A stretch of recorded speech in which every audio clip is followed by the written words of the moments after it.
You tuned in to the 7-day theory. Hard body, hard spirit. And then they talked to the caller. Whoever they were talking to said that there's a person dead. No, sir. No, sir. Ma'am, we got to figure out what's going on so we can leave, okay? Very advised. We made contact. They said nothing happened here. She shut the door. Now she's calling 911. That's clear. We haven't received a call. I believe she's going to be in the process. Go ahead, give him a call if you want to verify it. Okay. All right, she's calling you now. There's more that went on. Can you repeat, sir? Broken traffic. Huh? That's not normal activity. If you were at the wrong address, they'd be concerned about somebody else. Like really? Like, you know what I mean? Like, they'd be trying to help. Can you send Tinder for you, sir? Sorry to bother you, but somebody called and said there was something. There was a person where they called on themselves. You know what I mean? It was like, hey, there's somebody dead.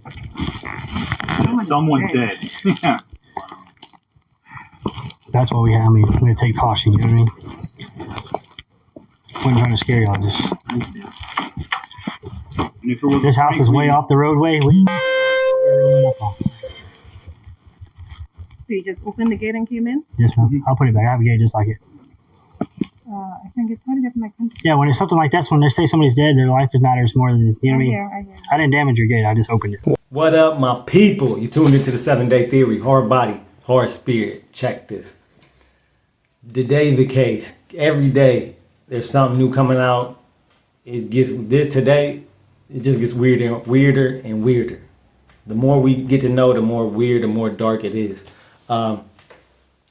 So in Texas, David's parents live in Texas.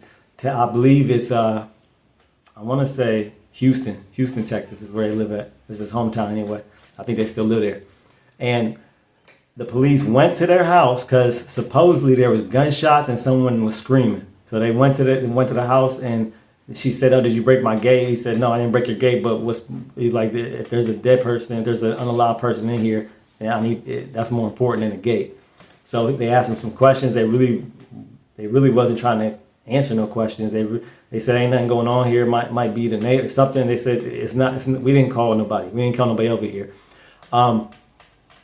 Now, just the coincidence of that. Like, did they go over there purposely to try to because they know David is in this situation, or was there really gunshots and screams and all this happening? I don't know. It's just weird and a big coincidence that the same person that's being investigated for unaliving, all of a sudden by their house they hear gunshots and screams and the police police is involved. TMZ dropped a video, but we also got to talk about TMZ is possibly, and I've been watching TMZ for years and years. TMZ is possibly compromised though. If y'all don't know, David hired a lawyer. I think it's a woman lawyer. I forget her name. Blair. Her and the owner, the guy who runs TMZ, Harvey Levin. David's lawyer and Harvey Levin are like this. They have a close relationship. And all of a sudden, right after he got a lawyer, right after he got this lawyer, this high-powered, this lawyer is, she represented a whole bunch of famous people. Right after he hired her, all of a sudden, all the news or all the articles that TMZ was running that they are running is painting.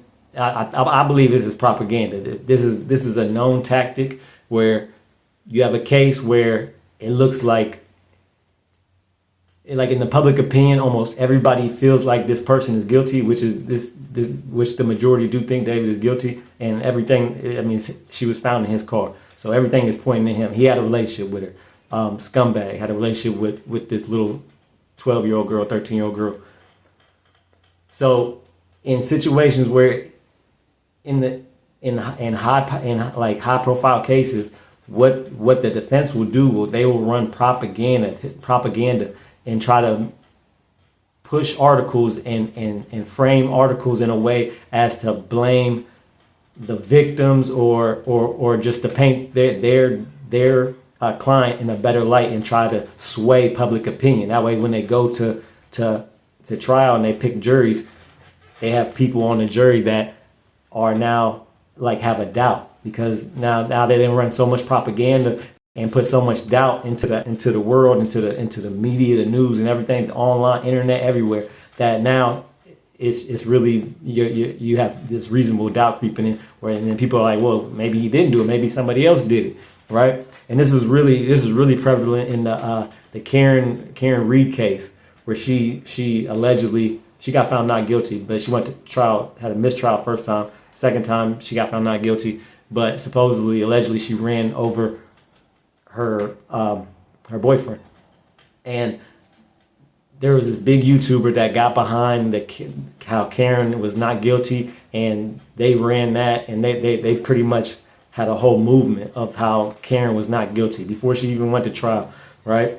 So they swayed public opinion in the favor of Karen Reed, where everybody was pretty much rooting for her to get off, because they came up with this big conspiracy, which could have been true. I don't know, that it hasn't been proven, but this is what the defense brought to court in that case, is that it was a conspiracy against Karen Reed, and that she was framed, right?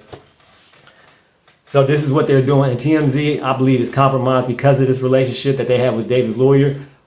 If y'all seen that yesterday, they dropped the article about, or 2 days ago, showing that Celeste was arguing with some neighbors, which she really wasn't in the wrong for. If somebody is, she went over and confronted the neighbors because their kids was doing a prank on her mom's house, playing a ding dong ditch, right? And the whole article, they're bringing up Celeste's troubled home and the relationship with their mom, with the parents, and all that.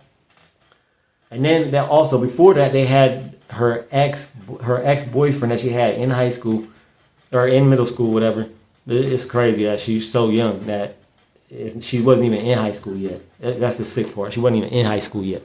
But they had her ex-boyfriend come on and say how she hated her parents, that she was going to run away, and that she had a horrible home life. So everything that TMZ, it went from looking at David and what David's doing and how what involvement he has in this, to now they're trying to victim blame and say that, oh, Celeste was a troubled teen. She had a smart mouth. And look, none of that matters. None of that matters. If we want to have a conversation about how to raise kids, right? Like, look, the parents, if they knew she was going and they wasn't doing nothing and they were like letting her go over to David's house, yes, they're totally wrong. But that doesn't excuse the fact that somebody unalived this child. No matter how neglectful or how troubled home you have, it doesn't give anybody the right to take a child's life. There's no argument against. Now, if you want to, these are two separate conversations, right? And they're trying to frame the narrative of that. Oh, she was a troubled home. She had a troubled home life. So this is what maybe her parents did, or it's because of her parents that she can't. No, it don't matter how troubled your home is. I don't care. And we all look. Unless you're a parent, you really don't have no say in the conversation. To be honest. There are kids. And I'm one of my best friends growing up. He was just delinquent, just always in and out of trouble, always in juvenile jail. His mom cared about it. His mom checked on it. His mom, she wasn't neglectful. She tried to do everything she could to steer her son in the right direction. But sometimes it just doesn't matter. Sometimes you can be the strictest parent in the world, and because you're so strict, that's why your kids will rebel against that strictness. So whether they could have been wrong. She could have been brought up she could have been abused by him, or they could have treated her bad or neglected her. That could be all true. It doesn't excuse the fact that she was unalived. It doesn't excuse the fact that she was found in David's car, unalived and dismembered. Doesn't excuse the fact. So I'm really, really ready to just boycott TMZ and everything they're doing with the case, because they really are trying. It seems to me that they're trying to sway public opinion in trying to frame the narrative of, oh, this is her parents' fault or this is Celeste's fault. They're blaming the victim. The victim has no blame in this. She has no blame. There's no blame. She was the victim. She had her life taken. Okay? That's what it needs to stay on. That's where the conversation needs to be had, is what happened to her. Everything else besides who did what to Celeste doesn't matter at all. It don't matter how her home life was. It doesn't matter if they knew or not. What matters is what happened to cause her to lose her life. That's the only thing that matters. Y'all let me know what y'all think in the comments. Like, share, subscribe. Shout out to the 2 members, John Paul, Angela Reddick. We got memberships, $1.99 a month. Keep your head up and your eyes open. I'm out. You're now listening to the sound.